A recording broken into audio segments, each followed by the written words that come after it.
2021. For 2021. And we're glad that you decided to join us because we have Dr. LeRoy Horton, a doctor all the way from, I'll let him open up. But I just want to say thank you for joining us. We have we have a power pack call today. I'm super excited. I am super duper excited. I've been waiting for this almost a month now. But we have something special for you. So good morning.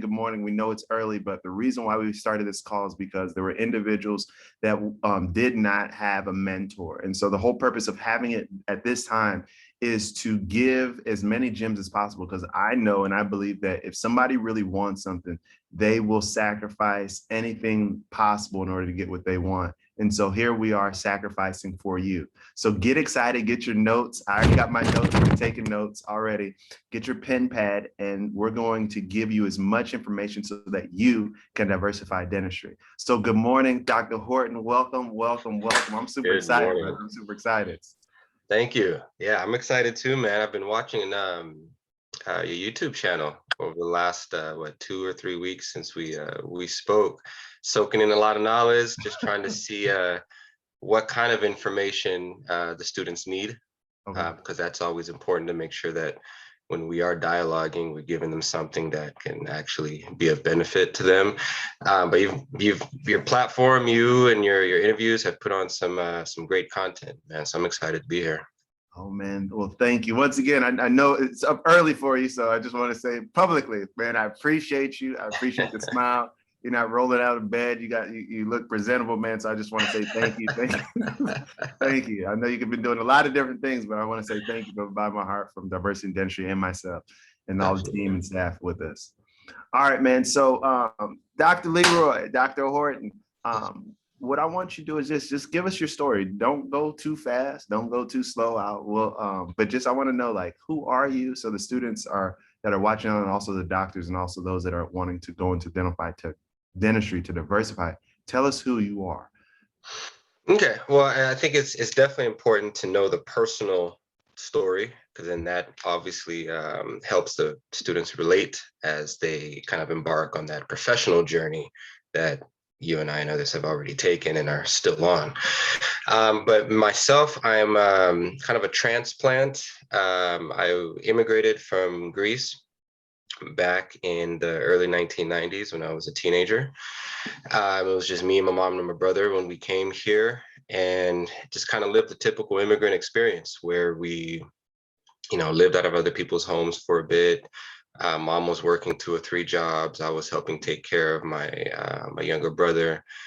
But then it was this very interesting cultural experience in that we had kind of grew up in Greece where, we were Black, but we were the only Black kids, period, right?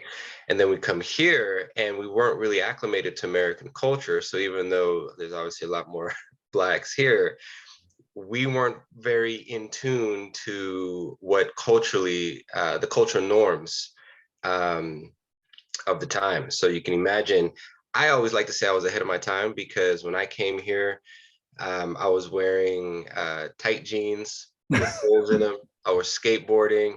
I grew up on heavy metal music in Greece, because that's what we had. We had heavy metal and Michael Jackson, right? And so I had the Iron Maiden t-shirts and the patches on my jeans. All the stuff you see the kids doing now, I was doing in, 1992, 1993, but I was getting clowned for it, right? Because I was different, right? But lo and behold, I kind of acclimated to American culture after that. And I was in the greater Seattle area. We ended up finishing up my high school career in Tacoma, Washington, and went to Pacific Lutheran University for my undergraduate degree in biology, and then the University of Washington for dental school. And then here I am, flash forward 25 plus years. I've got 3 beautiful children, one done with college and in a master's program, one just started college, and one is a sophomore in high school. I'm an avid adventurist, so I was an amateur fighter for a lot of years. I seek adrenaline rushes. I do adventure races, so I do usually about 3 or 4 Spartan races a year. Um, I'm very much into politics and reading. I'm kind of a good mix of a nerd, right? Because I love being in them books. I love studying. I love furthering my career and my knowledge, my just general interests. But then I also get out there and get after it, right? Mm. The same way I challenge my mind, I like to challenge my body, and so that kind of I've always been driven that way. That being said, I graduated University of Washington in 2007, practiced in private practice for about 12 years as a business owner, and then kind of had some life things go on where I just decided that I did want to kind of further my career and pursue a goal that I had put on pause early on. Let me pause you right there. Let me pause Yes. you right there. You're gonna go Okay. too fast. You can go too Okay. fast. Okay. Okay. Okay. Okay. I've been chomping at the bit for this conversation for some time. Before we go any further, Dr. Horton reminds me of a good friend of mine. He is Dr. Ray Bigley. He's a pediatric nephrologist out in Cincinnati. And when Dr. LeRoy Horton and I we're having this conversation, I was like, man, this guy reminds me of Dr. Bigley. He's big time. And so I'm super excited because I want to kind of run through this so we can get to the big topics. But what was it? So once again, I want to ask some of the same questions so individuals get an idea. You came from Greece into America. You started at Wash. You said that you're a nerd. How did you get into? How did you decide even dental school? How did you even just get to that point? Okay, yeah, great question. So I always thought I was going to be in medicine. Okay. So growing up in Greece, my uncle was a cardiologist and a pathologist. And pathologist in Greece is what translates here to an internist, right? So he was an internist, but also a cardiologist. So I always saw him being like the center of the community as far as health goes. And it's very old school there, to where he put in a lot of hours. He would still do house calls in the middle of the night with a little black bag like you see in the old movies. And just really dedicated himself to the population that he serves. So I always knew I wanted to do healthcare, and I just always assumed it was going to be medicine. Mm-hmm. But I think it was either the second or third year of undergrad, one of my professors was really big on setting the students up with options besides just medicine, right? A lot of students go into the STEM or the sciences with just the notion that they're going to be a doctor, right? That's the main thing they've been exposed to. That's the main thing everybody recommends. Oh, you're smart, you should go to medical school. But they don't see what other options they have, right? And she was big on bringing research and lab scientists in, things that you can do with just your 4-year biology degree in case you don't go to medical school, right? And one of the days we did this exercise where you fill out all these questions and you rate, from 1 to 5, how much personal time do you want to have in 5, 10, 15 years? How much autonomy do you want to have? What income level do you want to have? How much more schooling do you want? How much personal and family time do you want to have? And then it, gave you a score and then paired you up with the different careers in healthcare that matched your value system or your projected value system for what you want in the future. And dentistry happened to be high up there for me. And I'd never really given it a lot of consideration. So what I did, interestingly, Pacific Lutheran University has this thing called an independent study credit. And you could actually design a course with your counselor.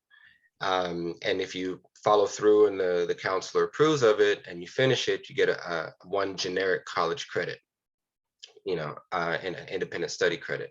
So I just created a course called The Different Fields of Dentistry.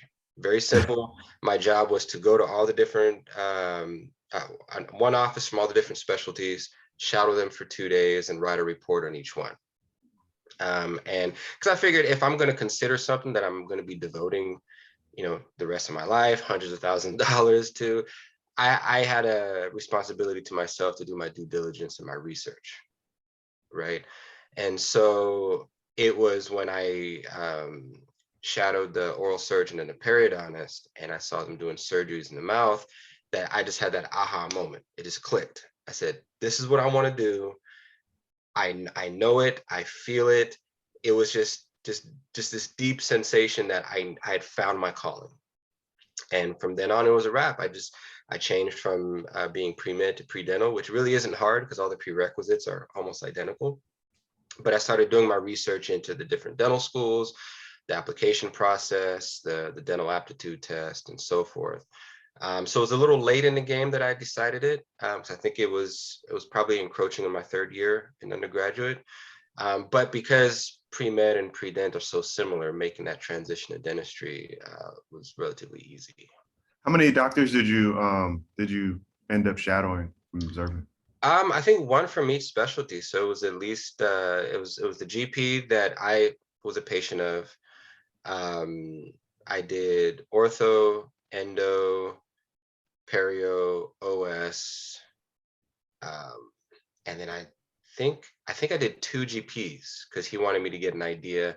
My GP was really cool, Dr. Willardson. He wanted me to get an idea of not just his practice. He was very open about, not every practice is the same, not every business model is the same. So, so I think I did two GPs and then those other four specialties. All right, were they all men? Were they all Black? Were they all white? Well, give me the breakdown of the individuals you observed. They were all men and Okay. they were all white. Really? Which, one of the things that I've come across with a lot of students that I mentor, they're very apprehensive in putting themselves out there to ask to shadow non-providers of color, right? So white doctors. Okay. Right? Thank you. I'm a little slow. Forgive me. I'm a little slow. Trying to be PC, but Yeah, but lay it out there's there. right. They're apprehensive because a lot of times we see ourselves in how we think they see us. It's the whole Yeah.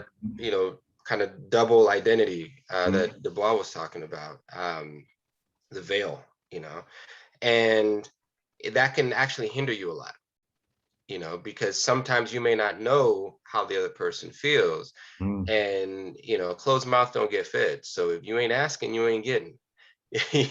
So I tell these students all the time, like, whatever reservations you have to learn or find ways to get over them, because this life is short and it's a competitive world out there. So if you're not out there trying to get it, someone else is jumping in that spot. But I was very intentional with that. I had all those same reservations and fears. Are they going to look at me like I'm crazy? Just some random Black kid walking in the office asking if they could shadow and be exposed to stuff that's HIPAA protected. And so there's not everybody is open in general to having someone coming in their office, but I just figured I'm not going to know unless I ask. Now, is that because you came from Greece, or is that because your background, or is that just, or give me the insight on that? Because I know a lot of individuals tend to be apprehensive to the N word, not the word you think, the N-O word. No, the N word, there's no. Right. And yeah, so y'all pay attention. All right, y'all. Wake up. Yeah, so the N word is hearing the word no, but like, how were you able to overcome being like, okay, I'm going into an area that is going to be pretentious? Because we have individuals who are or women on here, and then we have individuals who are Black, Hispanic, and so on. And so it's just like, how do they overcome that? Should those that have that challenge? I think it's sometimes it comes down to a personality type. I tend to be aggressive about things that I want. It's just always been like that, right? And I see the same thing like with my kids. I got 3 beautiful kids. They all have slightly different personalities. My son is the same way. Like when he wants something, and you see it just from when they're young. If you're at the store and they need help, and you tell your daughter, or I would tell my daughter, go ask the salesperson for help. I'm trying to encourage them to kind of fend for themselves and interact with people, and they're just all shy and meek. And my son would just go right up to him and be like, "Hey, excuse me, sir, I need help. I'm trying to find the new Halo game. Where's it at?" So I think part of it was personality. I've never been one to kind of shy away from much at all. Even if I had those reservations, anytime there's been a situation where I fear something or have anxiety about something, I just have this internal will to overcome it. Like if I sense that I fear something in my head says, well, that's not right. You need to overcome that. Yeah. So I think that was the main. I think it was probably just lucky that happens with my personality type. Oh, wow. Yeah. Dang, we could spend a whole hour on just that topic. I know we got. Oh my gosh, yeah. I got to move on. I want to stay there, but I know we're not gonna have time. We'll come back to. We'll put a pin in that. Hopefully, we have some time again. Okay. So you said that you had your kids are older. I think one is about to finish undergrad. Is that what you said?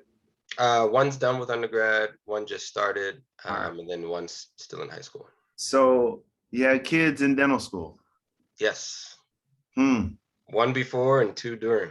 All right. I learned something about individuals who had kids, but give us your insight. How was that experience having some babies while you got all this stuff going on?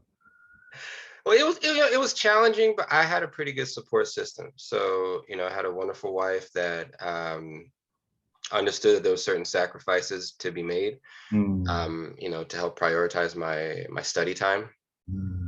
I had my mom that lived 5 minutes away in one direction, my mother-in-law that lived 5 minutes away in the other direction, and they're both obsessive type of grandparents that want the kids all the time. But not everybody has that. We have some really close family friends who had kids at around the same time. Our boys the same age, the girls the same age, and they really had nobody. And so we saw the struggle of just living day-to-day life with just working and paying the bills and getting the daily grocery shopping done when you have no support. It's a different picture. Although on the surface it sounds, oh, you had 3 kids in dental school, that had to be super challenging. I had such a great support system. It also helped that my oldest was, I think, 7 years older than my younger ones. So, I always help babysit, entertain, keep them occupied. So everything just happened to fit, even though it was a busy time, and still a lot of sleepless nights with babies crying. It was able to work out, and I can't take too much credit. I mean, that goes to my wife and my mother-in-law and my mom, and my older daughter in really helping me get through that. So you have kids, but then you're also married. How was that? How was that experience in dental school specifically? Yeah. It was tough because we lived in Tacoma, which is about 45 minutes away from Seattle, where the school was. So I was on the express bus every day. So not only, was I school for however long I'm supposed to be at school, but my commute each way was about an hour and a half. So, you're not really seeing your spouse, obviously, as much as any couple would love to see each other. And you're also in a very social setting, being that you're out of school. But I was pretty focused in studies. I was pretty committed to the kids, and kind of hampered. My social life at school was hampered by the fact that I was on the city bus time schedule. Right. And so that last bus left at a certain time. And if I missed that, it was like 3 connecting buses and a 2-hour bus ride. So, soon as I was done with patients, soon as I was done with class or pre-clinic lab, I had to dip out. So I wasn't very social in dental school. I was sociable with my peers and my classmates while I was there. But, the Friday night keg parties that they would have in the student lounge and, stuff that young 20-somethings do, I didn't really do. Because I was a family man at that point, and I was on my grind. I had a vision, and I didn't want to, I'd prioritize that stuff above my hanging out and kicking it, and So for individuals, dang, there's so much I want to talk about. Gosh, so we have to do a part 2. I'm already seeing where this is going. For individuals that are about to either get married or thinking about getting married, from your perspective, and I'm not asking you, would you do it all over again? What insight would you give them for individuals that are either about to get married or that are married going through this process? I would honestly say that realize that it's not just you going through your program, it's your spouse too. And always remember that, and honor and appreciate that, and include your spouse in that. It's just, with anything, you have military wives who there's a very specific life that they live because they are a part of that lifestyle. It's the same thing if you're in an academic program. They're sacrificing time with you because you're at school a large part of the day. If you're not at school, you're studying a large part of the day. You may be feeling the stress and the pressure, so you may not always be your normal sociable, loving, attentive self, because you might have 8 or 9 exams that week, and that you're cramming for, and you're drinking coffee from 5 different cups at a time, and they're living that with you. And I think a lot of times we tend to forget that, and we make it about ourselves. But I think taking time out, acknowledging, being open, and communicating about what you're going through, what they're going through, and making constant check-ins to see what they need out of the relationship too. And it may not be much. It may be that they need some dedicated time, here and there, once or twice a month, a day that's just, all right, babe, today is just for you. I know I'm in school. I know I've been grinding. I know I've been kind of distant, but I love you. I appreciate you. Let me show you that, I wouldn't be able to do this without your support. And this day is just for you. Just little stuff like that I think everybody wants to be seen and heard. And we often tend to drown in whatever's going on around us, especially in a rigorous academic program. And just making sure that your spouse is consistently seen and heard, I think, is very important. I wouldn't say that that's small, because that's huge. I'm 10 years in the game, and I'm just now learning that. So I was just like, so if somebody get this information early, it's just like, oh my gosh, it could cover a multitude of sins. Trust me. So I appreciate that. So, finished dental school. Then what happened? Give us some insight behind after you graduated. Yeah, so I went through this very interesting transition, because I was, while in dental school, the poster child for public health, right? I was a part of every volunteer program. By the end of my second year, I was leading every volunteer program, right? A lot of those programs, they usually kind of have a student facilitator. So I went from being a participant to a leader. My camp within dental school was, and this is kind of a little layered subject, right? So coming from a disadvantaged background, you get in the game because you want to help people, right? Can I pause you right there? Yeah. Can you give me the definition there, just so we don't you said disadvantaged background. What is your definition there? Well, in my instance, it was, we were really poor. Okay. Single mother. Okay. And not a lot of financial means at all. No paternal guidance. But there was this will to kind of give back to the community and be a community resource, right?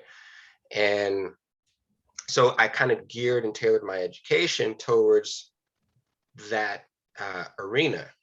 It also happened that the most of the faculty of color happened to also be in those departments. Okay. Do you hear that barking? I do apologize about that. Okay. But a lot of those, the faculty of color happen to be in those departments. So you kind of gravitate to that arena.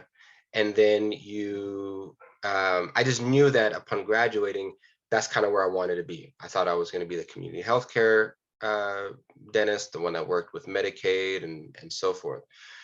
When I graduated, however, I realized early on, and I know this, I don't want to dissuade anybody from it, but when you have a lot of financial responsibilities, public health doesn't exactly always pay the bills.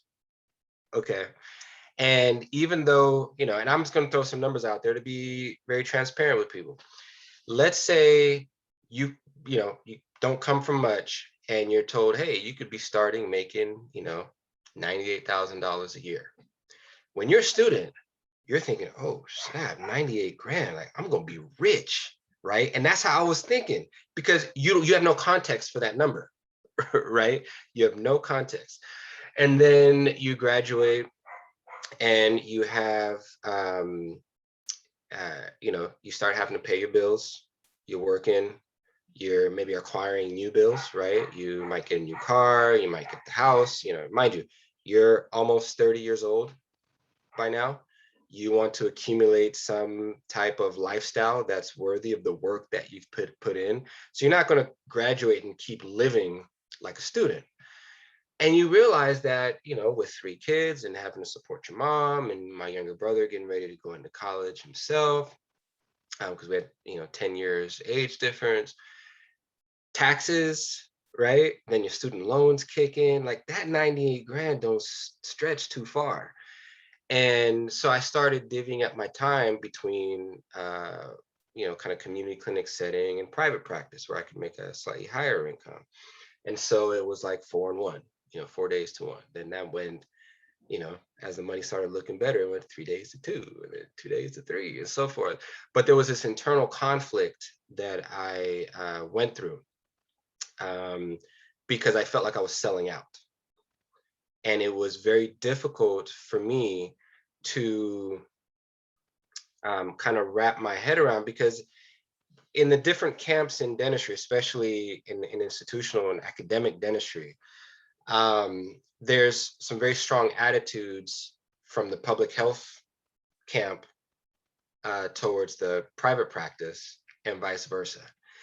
And and I just had a really hard time kind of accepting the fact that, I'm not going to be a community health dentist. I'm going to be a private practice dentist. Does that mean I'm going over to the dark side? And I really struggled with that. But I really just came to the realization that before I saved the world, I had to save myself, right? Before, I had to save myself, had to save my immediate circle, make sure everyone was good. Then I'm in a greater capacity to save the world at great, right, in the community. And so when I started seeing it that way, and I saw it as a long-term commitment and journey, it kind of settled in my heart that, okay, let me build myself up, and then I can always give back in other ways, or set myself up to give back in a way that I wouldn't otherwise be able to if I stay here as a public health dentist. Then there's also the kind of personal ambition in public health dentistry. You're not doing a lot of the stuff that you might want to do. I'm an ambitious clinician. You know what I mean? I've never wanted to be average. I've never been happy doing the basic bread and butter of anything. I've always wanted to be kind of the upper echelon. And in public health, you really don't do that, right? So a lot of stuff that I had interest in, primarily, implants, wisdom teeth, IV sedation, full mouth reconstructions, you're not doing that in public health dentistry. So the scope of what you're doing in that setting is relatively small, but my clinical ambitions were much larger. And so what I decided was, I'm going to focus on me, obviously financially, but also as far as my skill set. I'm going to grow that, and then I'll be able to offer that advanced skill set to the community at large when I'm ready. And I really turned my short-term sight into a long-term vision as far as not only just my career, but my commitment to the community that I had always had as well. So that was kind of my transition straight out. And then that ended up leading into me partnering in an office. And then I was able to transform that office into, because it was as successful as it wasn't taking, Medicare and Medicaid, or out here in Washington, it's called, it goes under a couple of names, like sometimes it's Molina, but state insurance, right? I think you're muted. I can't hear what you're saying. Yeah. Yeah, Medicaid. Sorry about that. There, you're back. Yeah. But I was able to, take these practices to a certain level of success, where then I could start incorporating state insurance patients and into my practice, knowing that with their low reimbursement levels, you're not always making money on them. But I had a commitment to be a resource to my community. So I was able to build a practice model that helped subsidize seeing those patients. And I thought it was important because not only do those patients have a lot of unmet need, but there also is a lot of patients of color in our community, especially in Seattle, that is their insurance. And I think it was important for them not only to have access to a Black doctor, but especially for the younger kids to see a Black doctor. And so I was very proud of how I was able to transform my business to be able to take care of both. I'm taking care of myself and my family financially. I'm being able to exercise my clinical ambitions, and at the same time I'm able to exercise my more altruistic ambitions of being a resource to the community. I'm so glad you said that, because I see so many students coming out, either undergrad, either in dental school, and then even doctors now. They don't have I would say a pyramid, in a sense of what your pillars are, the pillars of your foundation. I like the fact that you put, let me take care of myself, which encompasses my family. Then let me take care of those finances. And then let me end up taking care of the community. And if there's anything else, praise God. I like the fact that you highlighted it, because like a lot of individuals, like I asked people, like the first question I asked them was like, why are you doing this? I want to help people. I was like, well, go pick up some trash. That'll help people. And then I'm just like, yo, like, what do you want? Like, how much money you want to make? Because at the end of the day, it's just like, I don't know why so many people are scared of that question. Right. But I asked the question, like, how much money you want to make? And they're like, it's not about the money. It's like, bull crap. Like, it is about the money. Like, it kind of is. So I'm glad that you're highlighting that, because it's like, nah, like, money's important. Like, we wouldn't be having this conversation if you and I were struggling for finances. So it's super important. I'm glad that you highlighted that, because if you're watching this, you need to understand, hey, I need to take care of my basis, and you are number one in that basis. And then you have your family, and then you have so on and so forth. So I'm glad that you highlighted that. But let's start talking about these numbers, man. You took this practice and you doubled it, more than doubled these practices. Did you have a mentor? What's going on, man? You started a practice in 2008 on a partnership going straight in. Is this right out of dental school, or did you have like some business background? Did you have some rich uncles and aunts? No. Give us some insight, right? That would have been nice. So I at some point I ended up working in this private practice called Affordable Dental Care, and my boss at the time, we ended up hitting it off really good. We ended up becoming actually really good friends. I was always kind of a hustler grinder, so I've just never shied away from hard work. I'm always the first one to show up, last one to leave. Anything you ask of me, I'm just like, yes, sir, yes, ma'am, I got it, right? And he's kind of the same way. And at the time, he owned, I think maybe like 7 offices. No, wait a second. Who are you referencing now? Oh, it's my Steve Page. Okay. My business partner and friend. So he was my boss at the time. He's a dentist. Yeah. Okay. Yeah. And so he had a couple offices that he didn't have partners in yet. He just had associates. And so his model was, opening multiple offices, having associates that would then eventually become partners. And so now, at that point, he was like partnered in 7 different offices. So that was a good way to get that check, very passively. I'll say. Please take notes. Please take notes, people. Golly, go ahead. Right. And so he had an office in Covington, Washington that didn't have a partner yet, which is about 35 minutes out of where I was living. And because my niche was always surgery, I always brought value where I went, because I did a lot of the stuff that your general doctors would be referring out. So by virtue of me having that skill set, the moment I set foot on the floor, our production is automatically going up, right? And a lot of it is a pretty fair amount, because surgery tends to pay pretty well, right? For instance, you you take out 4 wisdom teeth, and whether you're sedating or not, and you're upwards in that hour producing well over $1,000 of production, right? Now, that's not, for those listening, that's not money in your pocket. That's business revenue. Okay. It's a different conversation when we talk about how much of that you actually keep, even as an owner. But it was a value that I added. And that's something that I always wanted, was in the forefront of my mind when I was tailoring my education in school. So what I did was I did the 3 quarters that were mandatory of oral surgery while in school. I did another quarter of elective quarter of oral surgery. Then that qualified me to go into their 3rd molar impaction course.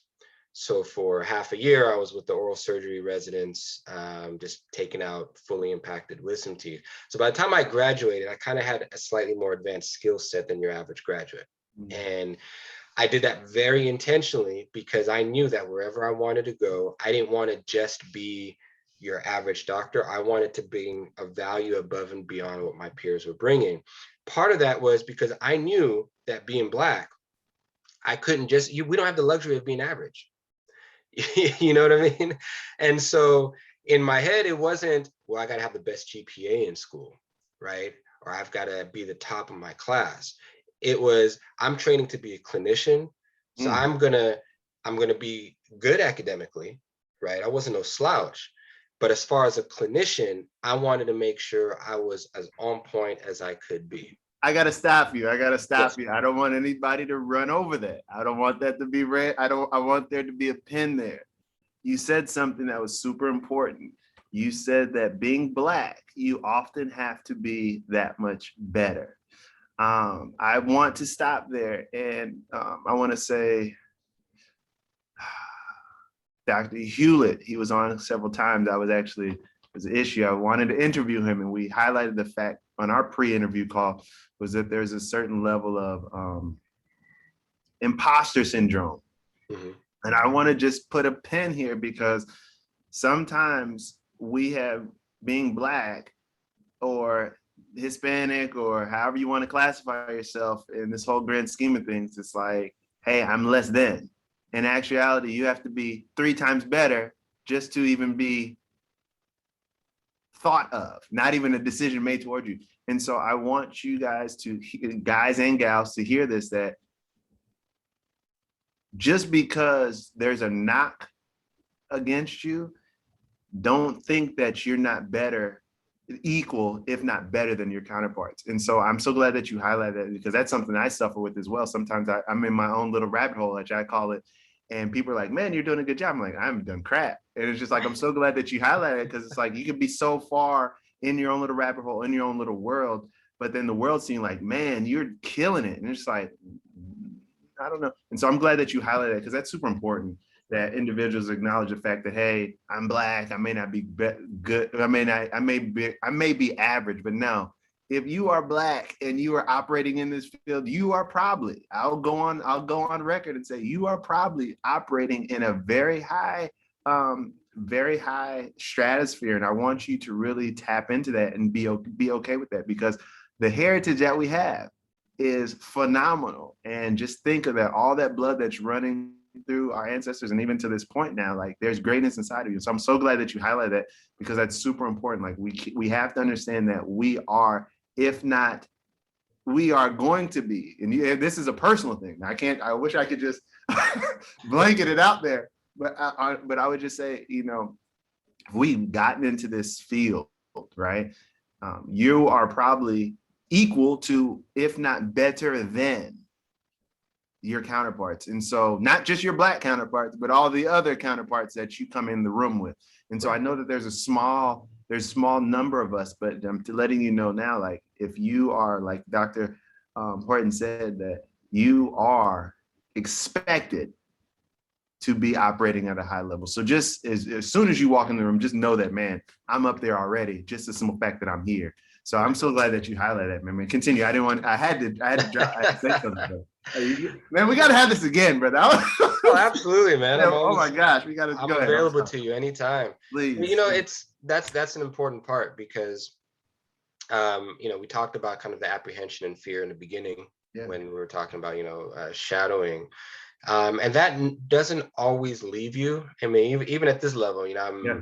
I'm what, 14 years in the game. We haven't even touched on the fact that I went back to residency, but there's hesitancy when Yeah. there's always a part of your mind that's going to be hesitant, knowing that you're walking into a room where there's not a lot of you. You may or may not be judged. There might be assumptions made about you. And so it's okay to have those feelings, right? Your job, now that you know that those feelings exist, is you have to develop a way, a process internally to overcome those, because you don't want to be your own worst obstacle, right? And so where had dropped off? Oh yeah, so I came out with a skill set that I felt set me apart from my peers. And so that when I partnered into this office, I think the amount of revenues it was making with the doctor that had been there as an associate was, somewhere in the high 500,000 a year to low 600,000 a year, right? And within the first year of me taking over as owner, I doubled that to 1.2 million a year. And a lot of that was I take a lot of notes when I see something that's successful. Everywhere that I had worked, I had, a mental checklist like, oh, that works good. I'm gonna have to remember that when I'm a owner. Oh, that works good. That I don't think works good. I'm not in a position to change the systems at this office because I'm just an associate, but I'm making my mental checklist. I'm gonna make sure when I own my office, we don't do that. Right. So I went into it with a plan of how I wanted to build my system and my business model for success, and it worked. And then you back that up with hard work, dedication, grinding. And when you're owner, it's not clock in at 9 and clock out at 5. You're coming in at 7. You're leaving at 8. You're coming in on the weekends to fix whatever was broken, or to you're spending time outside crunching numbers, coming up with your staff meeting notes, ways to improve in this next season or quarter that's coming, because the holidays are coming and everyone's trying to use their insurance for the end of the year. So what's the strategy now? Like, it doesn't stop when you're an owner. And that's something that a lot of young students don't really have a sense of, the immense amount of responsibility that comes. And that's not even counting the clinical responsibilities. That's just the business ownership part, which most schools give you zero preparation for. We had one quarter of business management. Literally all we learned that quarter was how to conduct interviews of employees, right? And then we did mock interviews with students from the dental assisting program that was nearby. And that was about it. We didn't learn about insurances. We didn't learn about contracts. We didn't learn about, the legal ramifications of what you do. So if there could be a 5th year of dental school, which I'm actually leaning on, dental school should definitely be longer than it is, or have mandatory residency training that includes paid clinical experience. So it's not a tuition-based extra year, you're getting paid, but also some type of business management learning that is robust, that is extensive for the duration of that year. Because I think the last stats I saw is that 65 to 70% of dentists are private owners. I'm hoping I'm not misquoting that. I know it gone down because DSOs have taken over now, or are starting to take over, but it's still a private practice model that we're into. Whether it's a solo practice or a group practice, ownership is still the kind of the majority path, in our profession. And it just would be nice to have had some type of background and training for the business aspect. But yeah, so I was able to turn that office into a successful office. Then I got offered a partnership in another office that my business partner didn't have a partner in. And so At the height of it, I was partnered in 2 offices, as 50-50 partners. And then because of my skill set, I built my practice to where I hired other doctors to do the general dentistry. I would do the specialty work at my 2 offices. Then I had a small little network of other offices that I would kind of travel and do specialty work. And it's fun because you're doing what you love. Yeah. Right. And the bag ain't bad either. When you have a specialty skill set that's high in demand, the reimbursement is pretty good. And then I got one more question. Then we're going to jump into. I have one more thing to ask you. Then we're going to jump into questions if individuals are asking. Okay. Then you sold it all, man. Give us that insight on there, man. The nerd you decided to nerd out. That's what I got from it. I wrote that down, man. I was taking notes, man. Right. Well, it was that one's a layered question too. So I always knew I wanted to go into do a specialty residency. But you were successful. You were successful. Right, but I was successful in practice. Yeah, I was successful in financially, but it was always something for me that I knew I wanted to do. In the very beginning, I knew I wanted to do a specialty because, as we referenced before, I always wanted to stand a little bit above my peers. I didn't want to be average, right? I was able to do that clinically, and I started getting into teaching and education in the last 5 or 6 years, teaching continuing education courses to other doctors.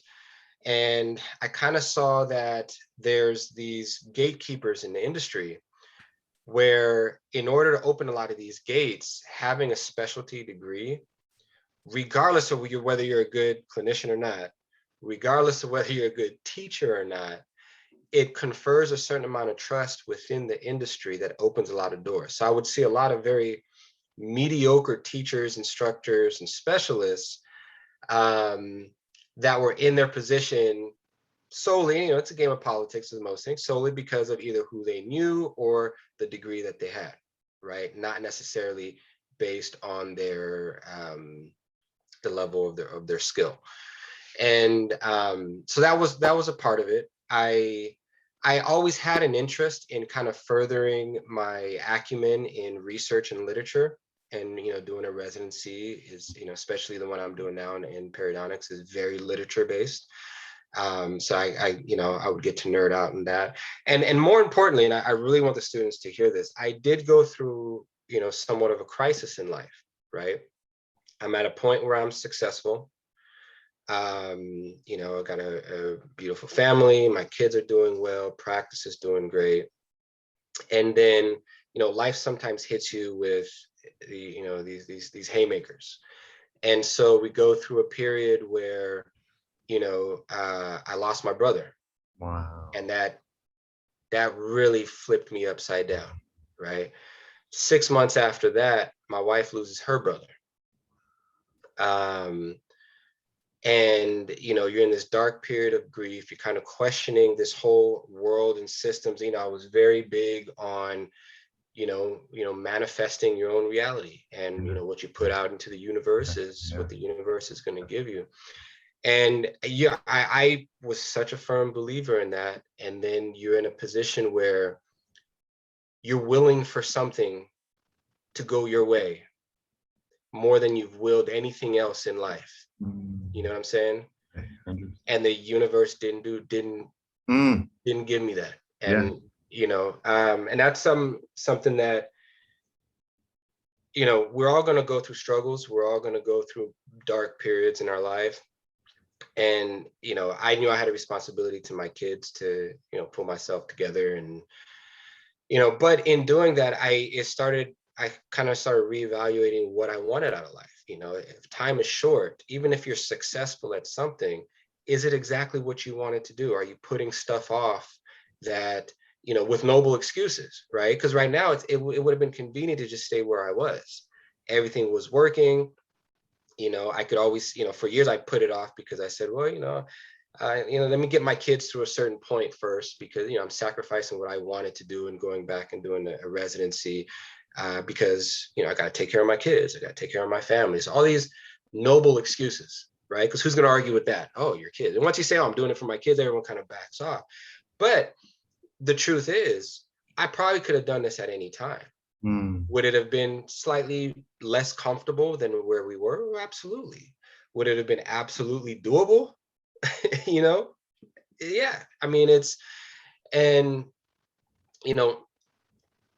being in that life crisis, kind of seeing that, your time is short and you may not always have that next year or the year after to kind of pursue the stuff that you wanted to do.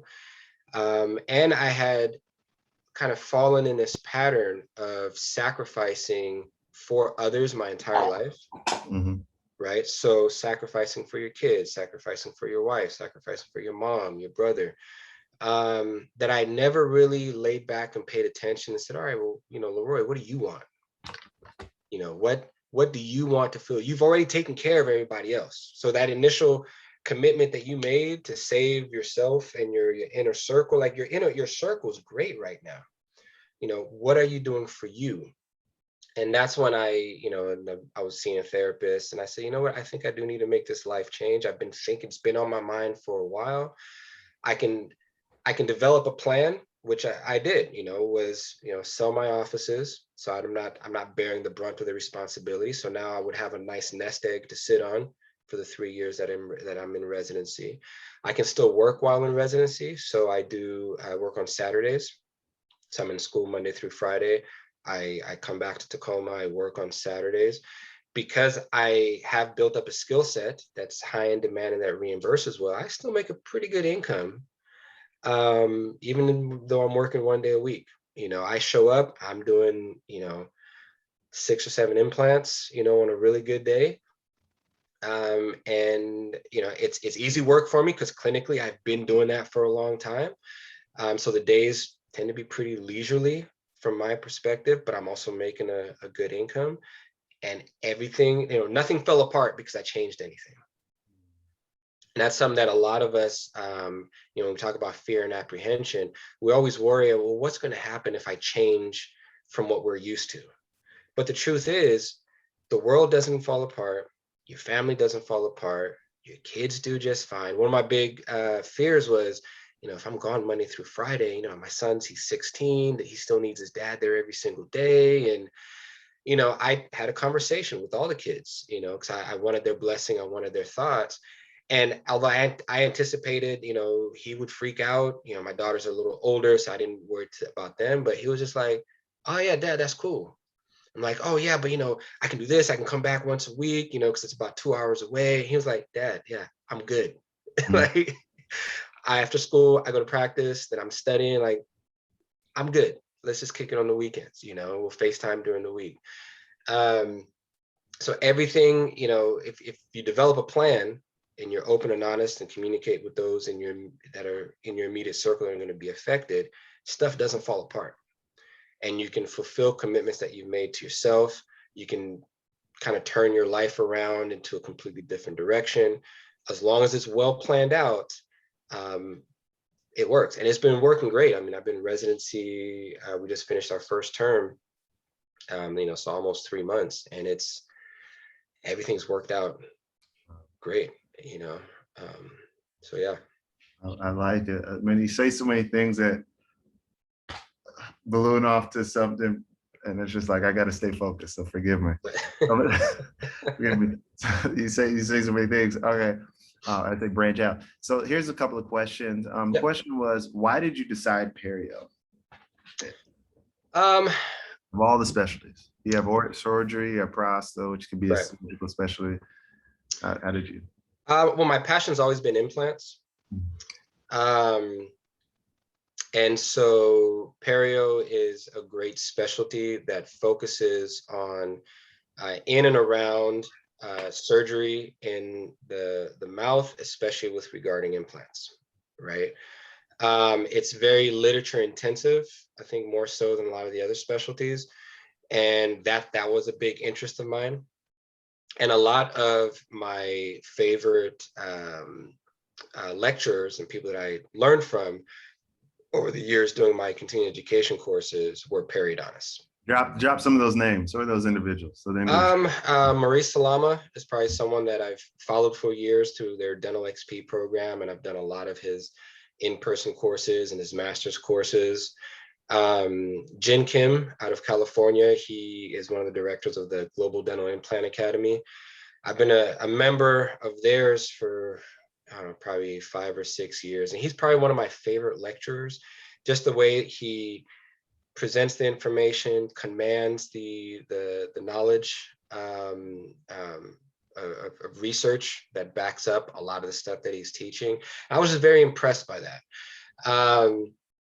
I knew that at my age, you know, being that I'm in my 40s, I wasn't sure if I really wanted to commit my, you know, next 6 years to a oral surgery residency. And being that I wasn't as 6 years. I'm glad you highlighted the 6. Yeah. I'm glad you highlighted the 6. 6 years. And I wasn't, well, that's twofold. So I knew that I wanted to focus in the world of implantology. And even though oral surgeons do implants, the training is a lot more comprehensive in facial trauma, pathologies, reconstruction, and so forth, right? And so I didn't want to commit 6 years only to be doing implants, because that's what my interest was. So Perio just kind of checked all the boxes as far as the attention to literature, the focus on, you know, hard and soft tissue surgery in the mouth, specifically around implants. And like I said, a lot of the people that I was kind of following and learning from, that I really admired, that I was impressed by their style of teaching, happened to be periodontists. So, any of those individuals, were they Black or Hispanic? No. One, well, Maurice Salama, they're Egyptian, the Salama brothers, and then Jin Kim is Korean. But there weren't a lot of Black periodontists in the world of academics. Not yet. Not yet.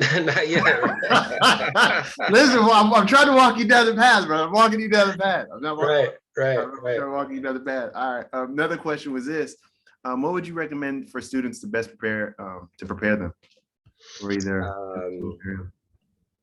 to prepare them for dental school? The question wasn't specific. So I guess, yeah, you can answer how you see fit, because it wasn't specified. I would say, you know, research what you want to get into.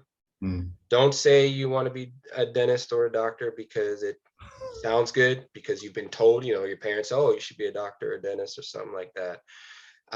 Be very well researched in what you're about to dedicate your life to.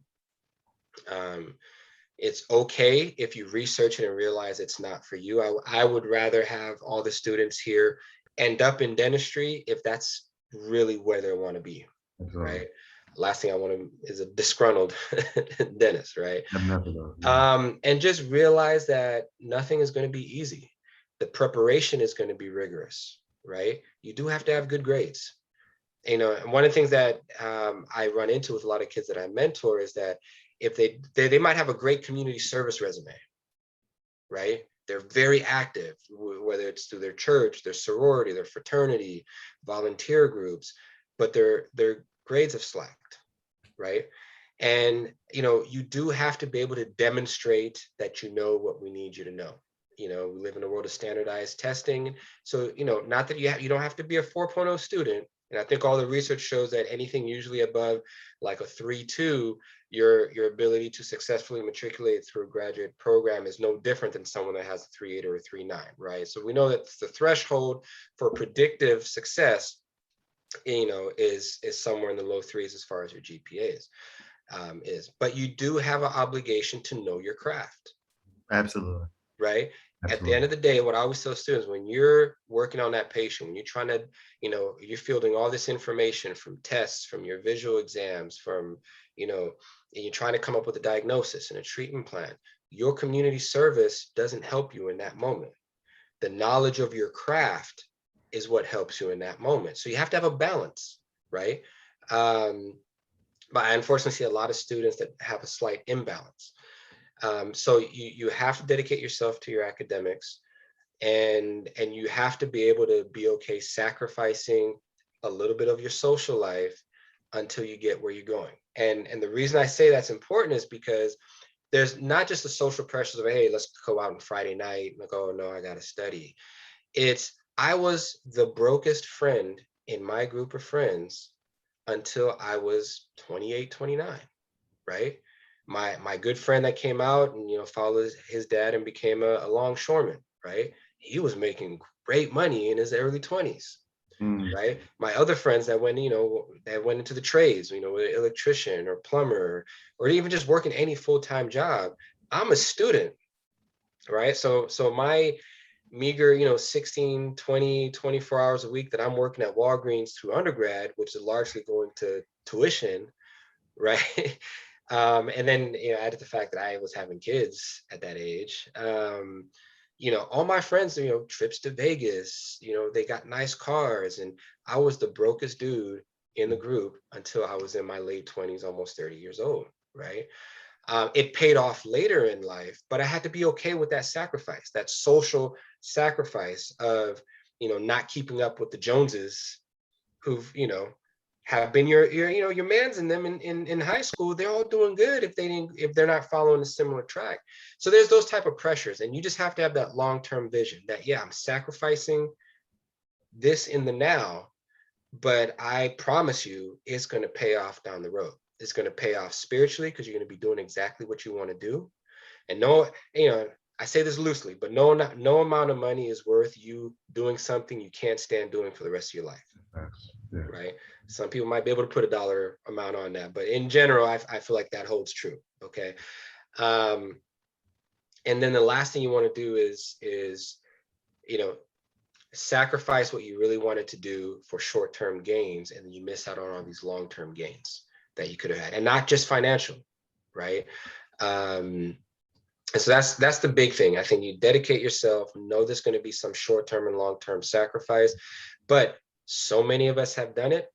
Dr. Williams, you've done it. I've done it. I don't think there's anything inherently special about me, except for the fact that I decided I was going to do something and I was disciplined enough to follow that process.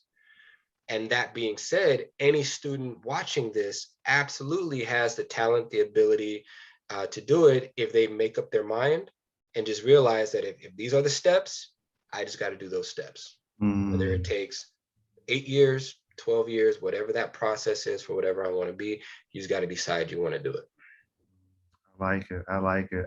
That was a great way to put a pin in this week's call. There's so many students out there, even doctors, that have the same. We're all at the same level. We're just dealing with different things. In the sense of you're going to need a mentor, you're going to need to focus, you're going to have to research. We're different fields just wanting to get that key to unlock what our purpose is and to be able to serve this plan, man. Hey, Dr. Horton, man, I'm really appreciative of what you've been able to do. I'm really appreciative of you taking your time out to give these gems of information so that students can take this on, even doctors. And I know myself, I was making some notes and I learned how to speak to my wife, brother. So I say thank you. I say thank you, brother. I say thank you. Well, likewise, man. I mean, what you're doing is amazing. I mean, not only are you running a very successful, practice and teaching, but you're also learning, and you're also, building a platform that is for the kids, that are, coming. I wish I had something like this when I was coming up. Now we're in an age of technology, but we're also in an age where, we're seeing a need that needs to be filled. And, amazing doctors like yourself are stepping up and kind of filling that need, that gap in guidance in leadership that our community needs. You're stepping up, and that's, I commend that 100%, man. And thank you. Well, I couldn't do it without Dr. Highshaw. She's on here, but even if she's not, man, her and the team, because we can't do it without as a group. And it's just interesting. I've been seeing that, when we come together, we can do some phenomenal things. And so this is just a testament to what you just said, man. But before we get out of here, man, how can they reach out to you? How can they follow you? How can they get take some of those courses? How can we get in contact with you? So the best way for me, you can my email, you can share that, in the description if this goes on YouTube, is implants@leroyhorton.com. Okay. I have a professional Instagram page that goes under our teaching moniker, which is teachmeimplants.com. We put on a lot of CE courses, and so on my page I post a lot of content from my day-to-day surgery, start to finish of cases, and then on LinkedIn, just my name, LeRoy Horton. I kind of prefer those professional mediums as opposed to necessarily direct email. So if you can get at me on the either Teach Me Implants or on my LinkedIn page, that's usually the best way. And it's a good way to see content. I post a lot of my before and after cases, in surgery, video and photos. And so it's a good motivator. It's a good platform to kind of see what you can be doing for a lot of the students out there that are interested in particularly surgery in the realm of dentistry. So those are usually the best ways. And then, you have access to me. So if anyone reaches out to you and says, hey, I got something very specific I need to ask them, you can always shoot them my email or my contacts. I'm always open to that. Absolutely. Man, I didn't ask you this, so I'm gonna take this liberty.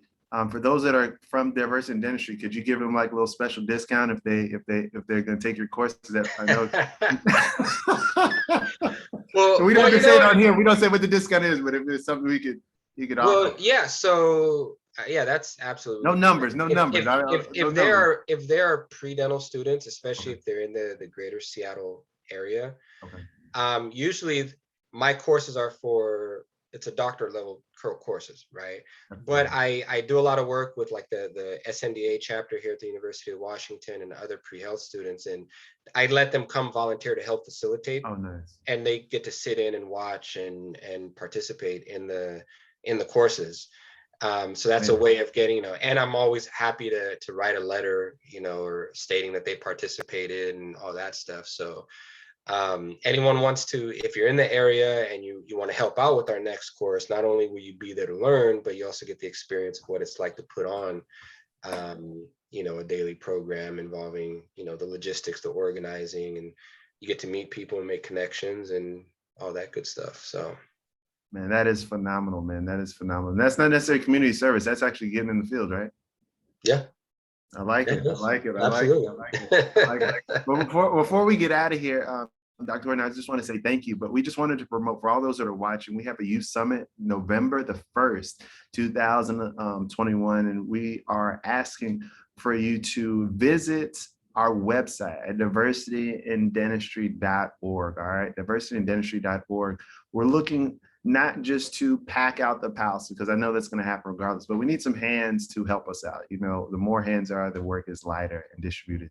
And also, if you are ever wanting to make some donations, we'll love those as well, because all we're wanting to do is diversify in dentistry. Now, Dr. Horton, I'm not just specifically talking to you. I'm actually talking to everybody. I want to make sure we're clear, so I'm not putting more pressure on you, brother. I'm speaking to everybody, the world now. I'm speaking to the world. But yeah, we have our youth summit November 1st. And so if you want to, so I challenge you to go to the website, diversityindentistry.org. We're looking for volunteers, and we're also looking for donations, because like I said, our focus is to diversify dentistry, because if we did it, so can you. Dr. Horton, man, thank you again for this opportunity to share your knowledge. I know I'm gonna call you back for some other things, but then also on this call as well, because I know that there's some great things in the works. And you're talking about those partnerships, and we got to talk, brother. We got to talk. Absolutely. So once again, guys, thank you. I'm Dr. Jared Williams. Once again, our motto here in Diversity in Dentistry is, if we did it, so can you. You can diversify dentistry. There's greatness inside of you, so make it a great one. Have a good one. Thanks, boss.